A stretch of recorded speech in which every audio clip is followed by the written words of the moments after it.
O nosso tempo hoje ele ficou muito exíguo para fazer uma análise técnica do erro grosseiro que foi cometido contra a Justiça do Brasil hoje. Então eu vou me ater a considerações um pouco mais genéricas. E é muito importante a gente separar essa questão em dois pontos. O que está em juízo aqui não é o caráter desse parlamentar, não é a sua biografia, como fez parecer aquele final patético da argumentação do ministro Alexandre de Moraes, falando sobre os dados biográficos, o que o parlamentar fez ou o que ele não fez. Não é o nosso alinhamento ou o nosso desalinhamento a quaisquer ideias desse parlamentar. O que está em julgamento aqui é a Constituição, são as regras para a determinação da prisão, ou seja, quando que a gente deve privar um cidadão de liberdade, mais especialmente, e se ele for um parlamentar que goza de imunidade material justamente para ter a sua liberdade de expressão respeitada no seu sentido mais amplo. É disso que se trata, é adequar a lei ao caso concreto, não fazer um juízo sobre o caráter ou sobre a biografia desse ou daquele parlamentar. Então a primeira coisa que a gente tem que separar, né, é o julgamento político do julgamento técnico. E o julgamento técnico, jurídico, deveria caber a uma Suprema Corte que não fosse tão casuísta e não tivesse tantos dois pesos e duas medidas. Eu poderia citar aí N ocasiões em que a Lei de Segurança Nacional poderia ter sido invocada e não foi.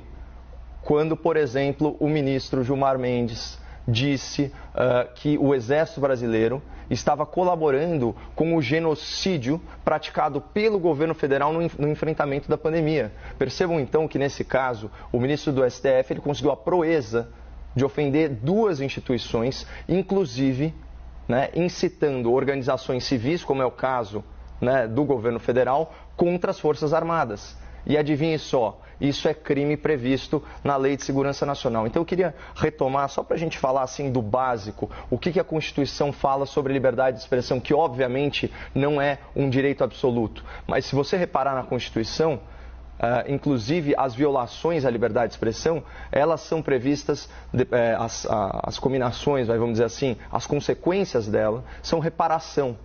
Mas nunca a priori, tanto que não existe censura, né? É livre, artigo 5º, inciso 4º, é livre a manifestação do pensamento, sendo vedado o anonimato. E o artigo 53, caput, ele é muito claro, os deputados e senadores são invioláveis, civil e penalmente, por quaisquer das suas opiniões, palavras e votos. É a tal imunidade parlamentar que eu já comentei. E aí o parágrafo 2º desse artigo diz o seguinte: desde a expedição do diploma, os membros do Congresso Nacional não poderão ser presos, salvo em flagrante de crime inafiançável. E aí qual que é o pulo do gato, né, que o ministro Alexandre de Moraes e, ao que parece, todo o plenário do Supremo deram para justificar o injustificável, a arbitrariedade?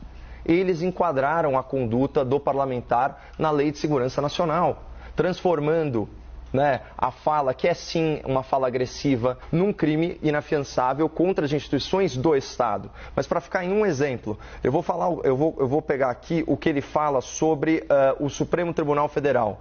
Aliás, o espectador da CNN vai ter muita dificuldade de encontrar, né, o vídeo do parlamentar. Por quê? Porque o ministro Alexandre de Moraes mandou tirar o vídeo da plataforma do YouTube, sob pena de multa diária de R$100 mil. Agora, como fica o nosso acesso à informação com esse tipo de restrição? Na minha opinião, vocês já deveriam ter sido destituídos do posto de vocês e uma nova nomeação convocada e feita para 11 novos ministros. Vocês nunca mereceram estar aí.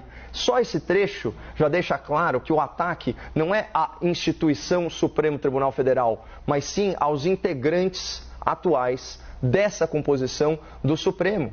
Então eles querem fazer parecer que uma crítica, embora chula, embora ácida, ela não é as pessoas que ocupam o cargo, mas a instituição em si.